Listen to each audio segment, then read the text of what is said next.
दोस्तों एक दिन तेज हवा चली तो चिड़िया का एक बच्चा पेड़ के कंधे में फंस गया। चिड़िया ने पेड़ से रिक्वेस्ट किया कि मेरे बच्चे को वापस कर दो, पर पेड़ ने ऐसा नहीं किया। चिड़िया बोली मैं तुझे बर्बाद कर दूंगी वरना मेरा बच्चा मुझे वापस दे। पेड़ हंसकर बोला चिड़िया तू मेरा कुछ नहीं बिगाड़ सकती। चिड़िया बोली ठीक है। इतना कहकर चिड़िया बढ़ई के पास गई और बोली उस पेड़ को काट दो, वो मेरा बच्चा वापस नहीं कर रहा। बढ़ई बोला मेरे पास समय नहीं है। चिड़िया उसकी शिकायत लेकर राजा के पास गई और बोली महाराज बढ़ई को सजा दो, वह पेड़ नहीं काट रहा और पेड़ मेरा बच्चा नहीं दे रहा। राजा ने चिड़िया को डांट कर भगा दिया। चिड़िया हाथी के पास गई। उसने हाथी से कहा अगली बार जब राजा तुम्हारी पीठ पर बैठे तो उसे गिरा देना, क्योंकि राजा बढ़ई को दंड देने को तैयार नहीं, बढ़ई पेड़ काटने को तैयार नहीं और पेड़ मेरा बच्चा देने को तैयार नहीं। हाथी ने भी उसे मना कर दिया। अब चिड़िया चींटी के पास गई और बोली तुम हाथी के सूंड में घुस जाओ। चींटी बोली जा जा मैं ऐसा नहीं करने वाली। चिड़िया अनुरोध करते करते थक चुकी थी, इसलिए उसने चींटी से कहा अगर तुमने ऐसा नहीं किया तो मैं तुझे मार डालूंगी। इतना सुनते ही चींटी भागी भागी हाथी के पास गई। हाथी राजा के पास पहुंचा और राजा बढ़ई को पेड़ काटने का आदेश दे दिया। जब बढ़ई पेड़ काटने गया तो पेड़ रोते हुए बोला आप मुझे मत काटो, मैं एक माँ के बच्चे को वापस कर देता हूँ।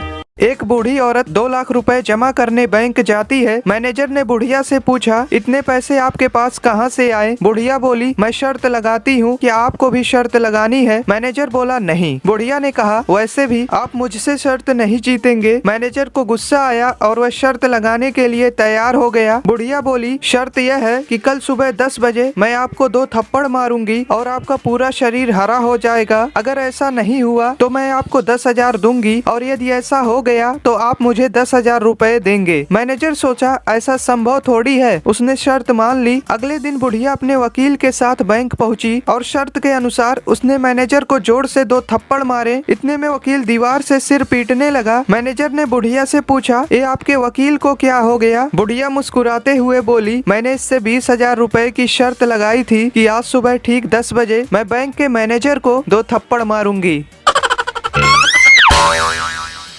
दोस्तों एक सेठ के पास 19 हाथी होते हैं। एक दिन सेठ की मौत हो गई। जब वसीयत खोली गई तो उसमें लिखा होता है आधा हाथी मेरे बेटे को दे दो, चौथा हिस्सा मेरी पत्नी को और 5वां हिस्सा मेरी बेटी को दे दो। कागजात पढ़कर लोग हैरान हो गए कि 19 हाथी का आधा कैसे किया जाए। इसका आधा तो 9.5 होता है। किसी को समझ नहीं आ रहा था कि बंटवारा कैसे किया जाए। तभी एक महावत उसी रास्ते से अपना हाथी लेकर जा रहा होता है। उसने सुना तो वह भागता हुआ वहाँ आया और बोला 10,000 रुपए लूंगा, मैं बंटवारा कर सकता हूँ। लोगों ने कहा ठीक है ले लेना, पहले बंटवारा तो करो। महावत बोला देखो 19 हाथी हैं, एक मेरी भी ले लो, टोटल हुए 20 हाथी। अब सुनो 20 का आधा मतलब 10 हाथी बेटा ले ले, 20 का चौथा हिस्सा मतलब 5 हाथी पत्नी ले ले और 20 का 5वां हिस्सा मतलब 4 हाथी बेटी ले ले। अब 10 हाथी बेटे ने लिया, 5 हाथी पत्नी ने लिया और 4 हाथी बेटी ने लिया। हो गया 19 हाथी का बंटवारा। अब 10,000 रुपए दो और मेरी हाथी मुझे वापस कर दो।